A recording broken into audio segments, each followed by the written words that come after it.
Thank you, Mr. Chair. The founders considered an accurate count of our nation's population to be of such central importance to democratic government that they placed a requirement for a census in Article 1 of the Constitution. Specifically, Article 1, Section 2, as amended by the 14th Amendment, requires that, quote, an actual enumeration, unquote, of the whole number of persons in each state be conducted every 10 years for the purpose of apportioning representatives among the several states. In addition to being used for apportionment, census data are used for redistricting for state legislative districts, determining the distribution of federal funds, and estimating population sizes between censuses. And of course, it also results in the number of electors you have in the Electoral College and a way to elect a president that is in our constitutional system that does not consider the popular vote. State and local governments, businesses, and nonprofit organizations also use census data to inform their own decisions. Yet the ability to meet the mandate of an actual enumeration of the whole number of persons in each state is under threat from this administration.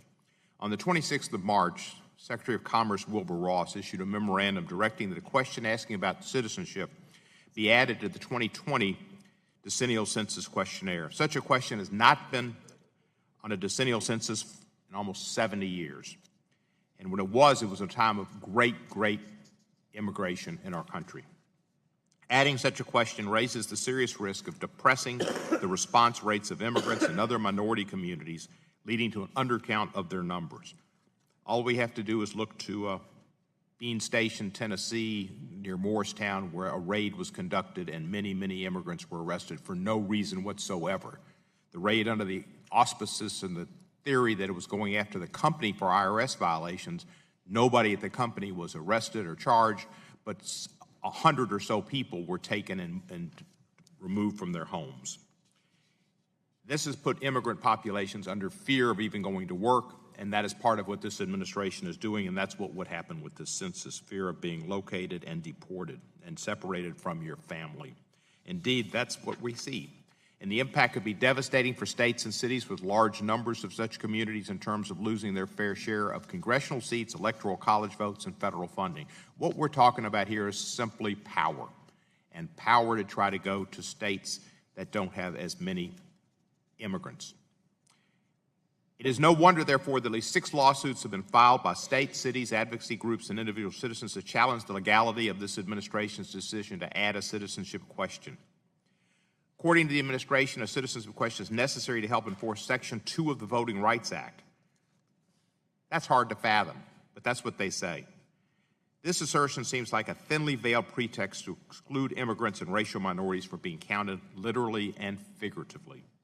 The real problem with voting rights enforcement is not the lack of a citizenship question on a census form. Rather, that 5 years ago, the Supreme Court in Shelby County of Alabama versus Holder eviscerated the most important enforcement mechanism of the Voting Rights Act when it struck the Act's coverage formula and effectively gutted its preclearance requirement. If the administration truly wanted to strengthen enforcement of the Voting Rights Act, it would push legislation to address the Shelby County decision and restore the Voting Rights Act to its full effectiveness. Yet they have not done that. The same states that had to have preclearance, almost to a 1 in the South, are in the South. They are also the states that most likely are to be seen restricting people's voting rights and making laws that say you have to present an ID but not a college ID, or they move voting places, or they change all kinds of things to make it harder to vote. They appreciate minorities very much in those states when they play football. But when they don't play football and they want to vote, they're not appreciated at all. Instead, it chose to add a census question that was not added through the usual years-long exhaustive and thorough vetting process, which could lead to an inaccurate count and the dire consequences that would flow from such an undercount.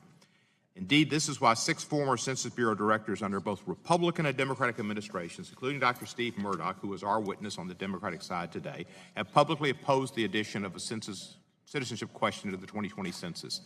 It is also no answer to say that the census does not or should not include a count of undocumented immigrants. The plain meaning of the Constitution's text is clear. The census must count, quote, the whole number of persons, unquote.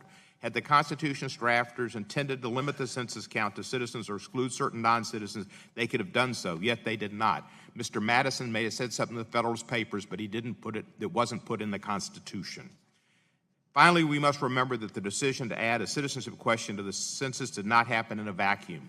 Rather, it's part of a disturbing pattern of demonization and dehumanization of immigrants and other people of color in this country. Throughout his presidential campaign and after he assumed office, President Trump has repeatedly used hostile rhetoric toward non-white immigrants, communities, and imposed cruel, heartless, and unjustified policies like separating children from families at the border, which he claims is a Democrat bill that he's following, which is a lie, the big L word that comes from the president, and banning people from certain Muslim-majority countries. And if it wasn't a lie, he could just put in the bill, suggest the bill, and I'm sure his acolytes would pass it. And in so doing, he has engaged in a nauseating flirtation with white nationalists and their belief that America is a country for whites only. Such bigotry should have no place in American life, yet here we see only the latest example of this president's continuing dog whistle towards the darkest forces in our society. We saw it in Charlottesville, and it paled. It sickened me. It sickened me to say that there were fine people on both sides. There were not fine people on the sides of the Ku Klux Klan or the neo-Nazis. There never were, there never will be, and they're a threat to America as we know it and we believe it should be.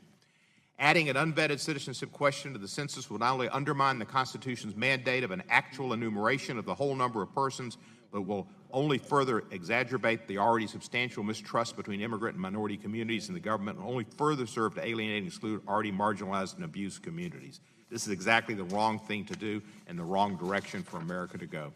I yield back the balance of my time.